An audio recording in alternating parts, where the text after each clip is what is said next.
Okay, this morning we're looking at body image issues, and this morning I'm joined by author Danielle Miller, weight loss expert Sally Simons. Hi Sally. Hi. Our health and fitness guru Amelia Burton, and fashion editor Bahar Edmondson. Good morning, girls. Okay, if we're talking body image, smoking. We know it's bad for us. You're not allowed to smoke on streets, you're not allowed to smoke in restaurants, you can't smoke at the beach, but we continue to let people eat unhealthy foods, live unhealthy lifestyles. So should we demonise obesity?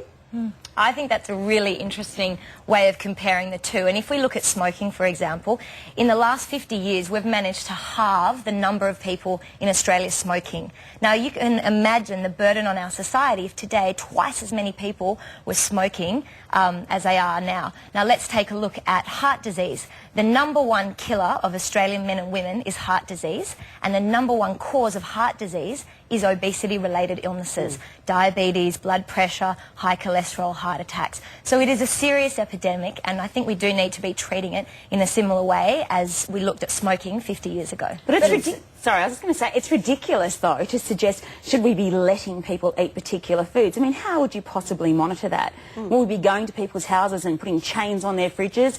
You know, we're all adults. At the end of the day, also, there isn't necessarily a direct correlation between your body size and your health. We know lots of very thin people can be incredibly unhealthy and have very unhealthy lifestyles, and they may well smoke to be thin. So it's a complex issue, and I don't think there are simplistic answers. But I think demonising, for a start, is the wrong word, because it's not evil to be fat. It's not such good behaviours to go and eat, you know, piles and piles of McDonald's if you are overweight. But the issue is that we are surrounded by, to lose weight you must go on a diet, whereas in actual fact diets are really, really unsuccessful in terms of long-term weight loss. Or if you adopt some other kind of weight loss method, it's all about a 12-week program, this or that. It's telling people what they should do, and people can't stick to it. The issue is, you know, there's no one-size-fits-all quick-fix plan for what's in your head. But giving up smoking is, they say, harder than giving up heroin. We will as a society, very easily tell people, you're smoking, that's bad for you, you should give up. But we are not so willing to say, you're fat, in fact, you're obese, and that's just as unhealthy for you. Oh, I don't know. I just think that you're... First of all, but we don't say that. And if we do say that, we're struck down by lightning. The other thing is that what do? With obesity, there are many contributing factors, and it might be someone who's sitting at home eating piles of pavlova, or it may be that someone is overeating good food. You can get fat from both things, but cigarette smoking is very, very precise. You know that they're taking one toxic substance. So to demonise fat is just one other problem for a woman to deal with. One other body issue. Is being obese or very large good or bad for you? But also, Look, is it good or bad? It's bad for your health. But is it good or bad for you? being obese isn't healthy. Okay. It's bad for you. Okay. It's bad for you, but can not die. demonic. Yes. But it's bad for you psychologically as well. Yeah, But but Carrie Ann, you also also your body made the dies. point. That's a fairly big part on the scale. 1 to 10 dying sort of works for me. When you think of heart disease being the #1 killer in Australia, And then followed by diabetes. Yeah, and well, that is a part of heart disease, and you think that obesity-related illnesses cause that. But there needs to be a cultural shift, and you're absolutely right, Bahar. It's got to come from many, many different angles, not just, you know, saying to someone, you're fat and it's your fault, but actually looking at society in general. Look at McDonald's. They have free Wi-Fi. They have the playground for the children. They have air conditioning. They have parking, they have cheap food. They make it so eat McDonald's easy. and I'm not obese. You see, that's where I think demonising certain things is actually strange. Look, I like McDonald's. I eat fast food occasionally. And also, Carrie Ann, you said that we don't say to fat people, you're large. We do. We absolutely do. If you are a larger person, you are incredibly ostracised in this culture. You are told at every turn that you don't fit in. Our definition of beauty is incredibly narrow. We only ever see ultra-thin, ultra-young, ultra-airbrushed models. Well, we'll be talking about airbrushing very shortly, girls, but thank you for that input. We've got a lot more coming up, news headlines also. Again, we're talking diet, why women sometimes feel guilty about giving up their diet, in fact more so than they do cheating.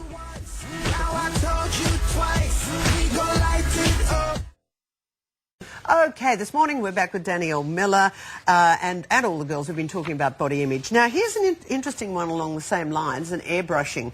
Have a look at this photograph of Britney Spears, because in the UK, primary school students, about, 10 and 11, are being shown slides of a Britney airbrushed and a Britney normal or original, just to try and impress on these kids the sort of impossible standards that are set. Do you think showing kids at school the before and afters is going to be effective? Bahar? I actually do think it's a really intelligent way of tackling the subject, because we are visual creatures and we're taking all of that visual feedback of what's meant to be ideal and what's meant to be what we're striving for. So to get young, impressionable girls and boys and show them that these perfect images that you're seeing are actually altered is going to be very illuminating. And I think if they know that, if they're given the opportunity to know that, they can decide what's realistic for them. We've been doing this since 2003. My company, Enlighten Education, works with girls in schools. We work with 20,000 young women a year. In fact, I'm off to Singapore to work with girls over there tomorrow.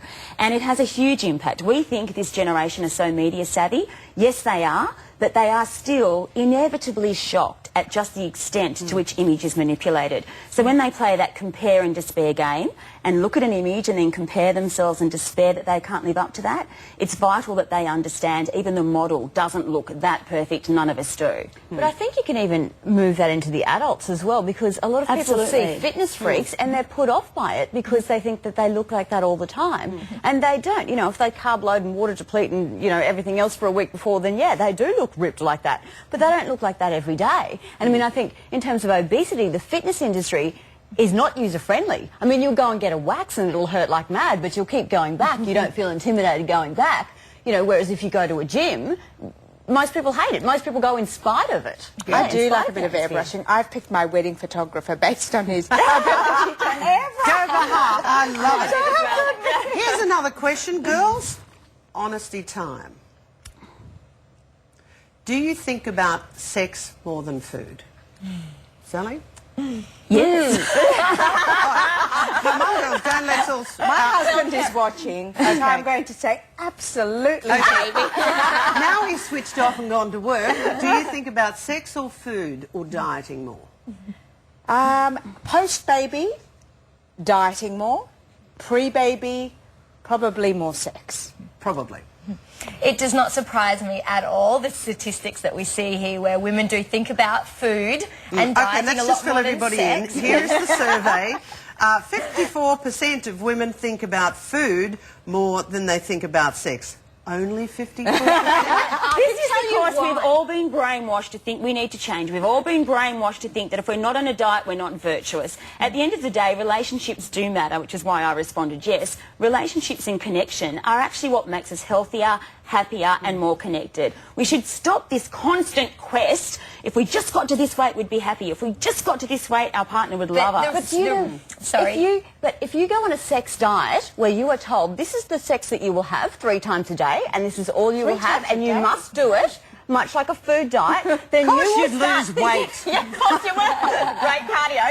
But you will start thinking about sex more, because anytime you're on a diet and you're told you can't eat this, you're deprived. If I said don't think of a pink elephant, what pops into your head? A pink elephant. So if you're told you can only eat this food, of course you're going to be preoccupied Has with this it. given you new thought process for your clients and training? Well, I've sex diet. actually got a solution for all of this. I think we need to start educating people on the amount of calories you can actually burn during sex. I think everyone should be strapping on a heart rate monitor, monitoring their calories burnt. We just need to invent a low-fat body chocolate paint, and then we've got the food, we've got the diet, we've got the calories, we've got the sex. Way to go. Okay, I'll tell you, I've done the heart rate monitor during sex while I was losing weight, and I was up to 165 beats a minute, which is basically where I get to with boxing. So yep.